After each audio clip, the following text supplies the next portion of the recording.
एक के बाद एक धमाकों से लेबनान हिल गया। किसी को समझ नहीं आ रहा था कि आखिर हो क्या रहा है। चारों तरफ अफरा तफरी की स्थिति थी। जिसे भी देखिए वो जान बचाने के लिए इधर उधर भागता नजर आया।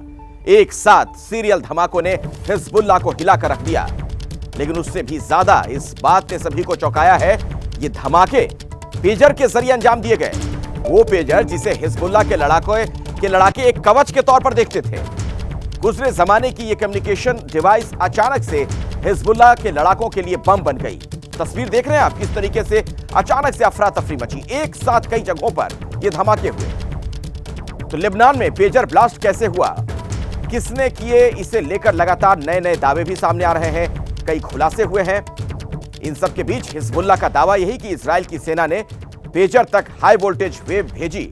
मैग्नेटिक फ्रिक्शन की वजह से यह धमाका हुआ है। लिथियम बैटरी की वजह से धमाका और बड़ा हो गया।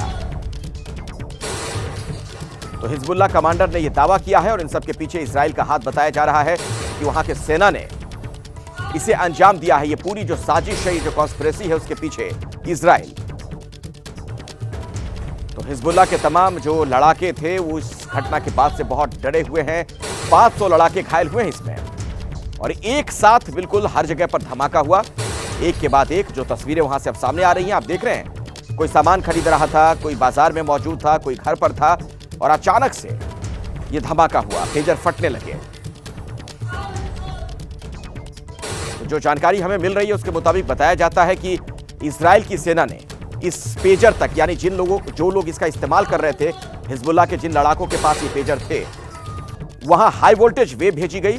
मैग्नेटिक फ्रिक्शन की वजह से पेजर में धमाका हुआ और लिथियम बैटरी की वजह से यह धमाका और बड़ा हो गया।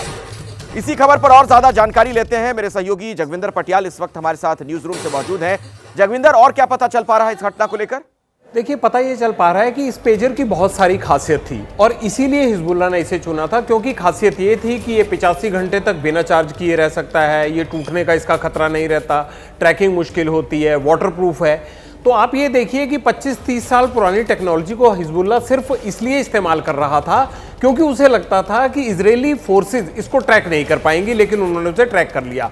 अब आगे के वक्त के लिए खतरा क्या है सबसे बड़ा, अखिलेश? बात यह है कि लिथियम बैटरी का इस्तेमाल, अगर आप इलेक्ट्रिक वाहनों की अगर संख्या बढ़ाने की बात हो रही है, हर देश ये कह रहा है कि बिजली और डीजल के प्रयोग को कम करने के लिए और तेल को बचाने के लिए वो जिस तरह से इलेक्ट्रिक व्हीकल्स की बात आज हो रही है हर देश में, उसको देखते हुए ये खतरा और बड़ा हो जाता है। लिथियम बैटरी का इस्तेमाल आजकल बहुत सारे, ना सिर्फ वाहनों में हो रहा है, बल्कि जो जितने भी इलेक्ट्रॉनिक उपकरण आ रहे हैं उनमें इस तरह की बैटरियों का भरपूर इस्तेमाल किया जा रहा है और इसे बढ़ाने की बात हो रही है।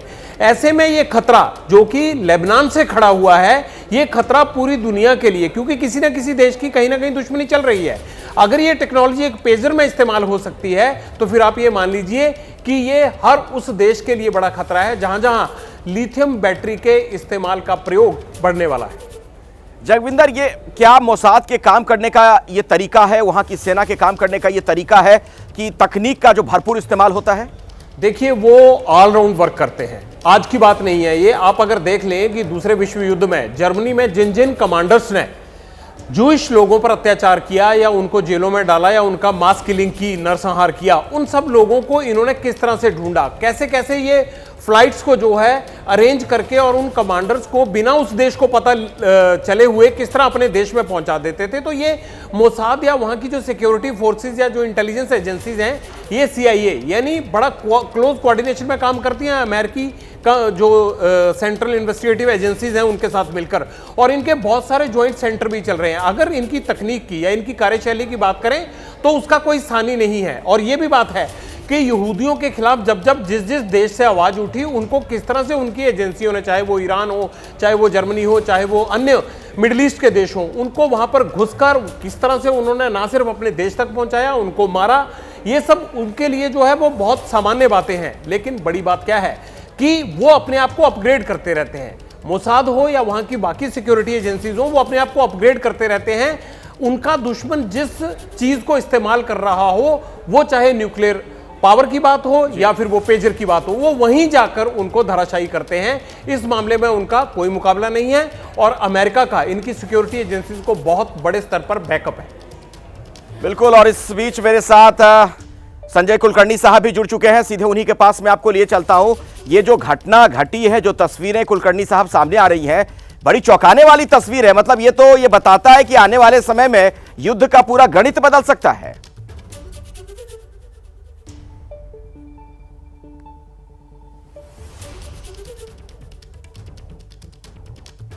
कुलकर्णी साहब, मुझे आप सुन पा रहे हैं? शायद मेरी आवाज उन तक नहीं जा पा रही है। जगविंदर, यही सवाल आपसे कि अब तो आने वाले दिनों में लड़ाई बिल्कुल दूसरे ढंग से होगी, दूसरे लेवल पर होगी। देखिए, अब तोप गोलों के साथ साथ ये सब जो उपकरण होते हैं, ट्रैकिंग सिस्टम होता है, जो हमारी रोजमर्रा की जरूरतें बन गई हैं। अगर हम आर्थिक तौर पर देखें तो हमारे मोबाइल फोन पर आज हर व्यक्ति के जितने भी बैंक अकाउंट्स होते हैं या डिजिटल पेमेंट्स होती हैं, उसका सारा खाका मोबाइल पर आ गया, पूरा डेटा उपलब्ध रहता है। अगर ऐसे में जैसे चाइना या कंबोडिया की जगह से जिस तरह से ये कॉल सेंटर चलाए जा रहे हैं या फ्रॉड करने के लिए जिस तरह की घटनाएं हो रही हैं, ये एक आदमी को आर्थिक रूप से कमजोर करने के लिए बहुत महत्वपूर्ण है। दूसरी बात रही कि जानी नुकसान करना है, फिजिकल नुकसान करना है, तो उसके लिए यही डिवाइसेस कैसे हमारी जेब में बम बन सकते हैं, इजराइल ने ये बता दिया। आज इस टेक्नोलॉजी को हम इस्तेमाल करते हुए कितने सुरक्षित हैं आर्थिक तौर पर और फिजिकल तौर पर, यह सोचने की जरूरत पड़ गई है। ये बहुत महत्वपूर्ण बात आपने बताई है जगविंदर। और मेरे साथ कुलकर्णी साहब, क्या मुझे आप सुन पा रहे हैं? मेरी आवाज आ रही है आपको? हाँ, अभी सुनाई दे रहा है मुझे। धन्यवाद सर। मैं आपसे यही पूछ रहा था कि इस घटना को आप कैसे देख रहे हैं, क्योंकि अब तो ऐसा लग रहा है कि ये जो लड़ाइयां होंगी आने वाले दिनों में, अब इनका जो गणित है पूरा बदल जाएगा। युद्ध मतलब मैदान में शायद अब युद्ध ना लड़ा जाए, अब तो तकनीक के जरिए लड़ाई होगी। देखिएगा अखिलेश, ये नॉर्मल है। जैसे आप देखते हैं डाटा सॉवरेनिटी के बारे में हम बात करते हैं, चिप वॉर के बारे में बात करते हैं, साइबर वॉरफेयर के बारे में बात करते हैं, तो ये डेफिनेटली थर्ड डायमेंशन है। और ये जो चीज है, ये हाइब्रिड वॉरफेयर के तरीके से, जिस प्रकार से अभी इस पेजर को, अब अपने को मालूम है ये पेजर है, कंपनी कोई ताइवान में है जो बना रही है, और वो जो यूरोपियन कंपनी है वो शिपमेंट कर रही है, और शिपमेंट में भी जो इजरायली है, या इजराइल ने माना तो नहीं है कि उन्होंने किया है, पर जो जिसने भी किया है उसको उन्होंने ट्रैक किया है, उस पूरे कंसाइनमेंट को बाहर निकाला, उसको जिस प्रकार से उन्होंने उसके अंदर वो एक्सप्लोसिव डेटोनेट करने के लिए डाला, उसके बाद जिस प्रकार से बैटरीज को कुछ कर, तो ये जो चीजें हैं जो आदमी सोचता है वो कर सकता है। और आर्टिफिशियल इंटेलिजेंस आजकल आपसे कुछ भी आप कर सकते हैं कि काबिल है। ये है कि भारत को जरूर सोचना पड़ेगा, क्योंकि हम लोग इलेक्ट्रॉनिक इंपोर्ट बहुत ज्यादा करते हैं और कई बार तो ऐसे देश से करते हैं जिनके साथ हमारे संबंध अच्छे नहीं है। तो ये हम लोग बार बार जो बात करते हैं आत्मनिर्भरता की, क्योंकि इलेक्ट्रॉनिक्स एक ऐसी चीज है जिसको आप कैसे भी, इसलिए बार बिल्कुल, तो बदलते समय में तो अब इस लिहाज से भी आत्मनिर्भर होना बड़ा जरूरी हो गया है, जिस तरफ आप इशारा कर रहे हैं कुलकर्णी साहब। लेबनान के कई शहर में पेजर ब्लास्ट को लेकर एक नया खुलासा हुआ। ताइवान की गोल्ड अपोलो कंपनी के बनाए पेजर में ब्लास्ट हुए हैं। अब कंपनी का यह कहना है कि हिजबुल्लाह जिस पेजर का इस्तेमाल कर रहे थे, दरअसल वो यूरोप में बनाए गए थे। इस कंपनी की तरफ से यह बात कही गई है। ताइवान की कंपनी है गोल्ड अपोलो, उसकी तरफ से यह बयान दिया गया है कि हिजबुल्लाह के लोग जिस पेजर का इस्तेमाल कर रहे थे, दरअसल वो यूरोप में बनाए गए थे। यानी कि जहां पर बनाया गया था जगविंदर, वहीं से यह सारा खेल शुरू हो गया होगा, तभी तो इस तरीके से इस साजिश को अंजाम दिया गया होगा। देखिए, इजरायली एजेंट्स की खासियत क्या रहती है, चाहे हीनियस क्राइम हो, चाहे फिर टेक्नोलॉजी से जुड़ा कोई भी क्राइम हो, चाहे वो वॉरफेयर हो, वो जहां से उस चीज को प्रोड्यूस करते हैं वहीं पे उसको टैप करते हैं जाके, और उसमें खामियां निकाल के कैसे वो अपने एक्सपर्ट के जरिए अपने दुश्मन मुल्क को नुकसान पहुंचा सकते हैं, उसकी सारी तरकीब घड़ी जाती है। और इसके लिए वक्त लगाया जाता है, पैसा लगाया जाता है, एसेट लगाया जाता है। अगर आप करें कि एक बार जो है वो फुटबॉल मैच खेलने के लिए उनकी टीम गई थी, उसको आतंकियों ने निशाना बना दिया यूरोपियन कंट्री में, तो उन्होंने उन आतंकियों को खोज कर ना सिर्फ ढूंढा बल्कि उनको मारा भी, और उसके लिए अलग अलग देशों में ऑपरेशन चलाए गए। इसी तरह के एक ऑपरेशन को मैं जानता हूं कि जो लंदन में किया गया था। एक आदमी फंडिंग कर रहा था इजराइल में, और वहां गाजा में रहने वाले टेररिस्ट को वो पैसा मिल रहा था। तो 6 महीने का वक्त लगाकर उन्होंने किस तरह से ना सिर्फ मोसाद एजेंट्स ने उसको ढूंढा कि कहां वो लंदन में रह रहा है, कहां से वो पैसा आ रहा है, बल्कि उसको एक ऐसी घटना का शिकार बनाया गया जिसका आज तक ये साबित नहीं हो सका कि ये पूरा ऑपरेशन इजरायली सिक्योरिटी फोर्सेस का था। तो इसमें इजराइल को ना सिर्फ महारत हासिल है, बल्कि उनको लंबा चौड़ा 50 साल का तजुर्बा है ये सब कामों को अंजाम देने में। जी बिल्कुल। और देखिए, मीडिया रिपोर्ट के हवाले से एक और खबर आ रही है। पेजर ब्लास्ट में एक और खुलासा हुआ है। खुलासा ये कि इजराइल की खुफिया एजेंसी ने पीईटीएन के जरिए धमाके कराए। पेजर की बैटरी को ज्यादा गर्म कर दिया गया, जिससे धमाके हुए। रिपोर्ट में यह दावा किया गया है कि हिजबुल्लाह को पेजर की डिलीवरी से पहले मोसाद ने उन्हें कब्जे में ले लिया था। और साइबर एक्सपर्ट पवन दुग्गल साहब भी हमारे साथ इस वक्त मौजूद है। पवन जी, बहुत बहुत स्वागत है। आप कैसे देख रहे हैं इस घटना को और कैसे इसे अंजाम दिया गया होगा, जरा थोड़ा सरल भाषा में अगर दर्शकों को आप समझाएं। अगर मैं आम भाषा में बात करूं तो ये कहीं ना कहीं एक साइबर सुरक्षा में सेंध के द्वारा किया एक साइबर आक्रमण है। देखिए, आज हम पेजर्स इस्तेमाल करते नहीं, सिर्फ मेडिकल इमरजेंसीज में इस्तेमाल होते हैं, लेकिन पेजर्स में एक प्रॉब्लम है। वो ये है कि वहां पर साइबर सुरक्षा उतनी प्रबल रूप से डेवलप्ड नहीं है।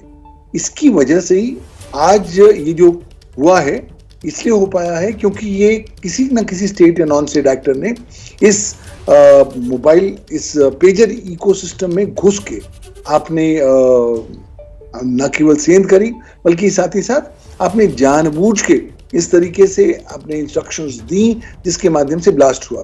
कुछ लोग कह रहे हैं कि हर पेजर में छोटा छोटा एम्यूनिशन पड़ा हुआ था और वो डेटोनेट कर दिया गया। अब मैन्युफैक्चरिंग कंपनीज तो मना कर रही हैं, तो अभी फिलहाल बहुत क्लैरिटी नजर नहीं आ रही, लेकिन ये क्लैरिटी जरूर है कि देखिए जितने सारे पेजर्स एक साथ जब ब्लास्ट हुए हैं वो इसलिए हो पाए हैं क्योंकि पेजर नेटवर्क में स्टेट या नॉन स्टेट एक्टर घुस गए हैं। उसके बाद उन्होंने सिंक्रोनस तौर पर साइमल्टेनियसली तमाम सारे पेजर्स को ऐसी इंस्ट्रक्शंस दी ताकि वो ब्लास्ट कर सके और वो ब्लास्ट हो पाए। तो मुझे लगता है ये एक नई प्रकार की चुनौती है और सारे राष्ट्रों के लिए अब एक वेकअप कॉल होने की आवश्यकता है, क्योंकि इस तरह की घटनाएं और घटित होती रहेंगी, ज्यादा फ्रीक्वेंसी के साथ होंगी और ये न केवल पेजर्स के साथ होंगी। अब अगला पड़ाव मोबाइल रहेगा, इसलिए बिल्कुल आप सही कह रहे हैं। यानी तकनीक की मदद से दूर बैठा कोई दुश्मन कहीं भी किसी को चित्त कर सकता है, उस तरफ अब चीजें बढ़ती हुई नजर आ रही हैं। बहुत बहुत शुक्रिया हमारे साथ जुड़ने के लिए पवन जी आपका। कुलकर्णी साहब भी हमारे साथ मौजूद थे, आपका भी धन्यवाद। जगविंदर, आपका भी बहुत शुक्रिया।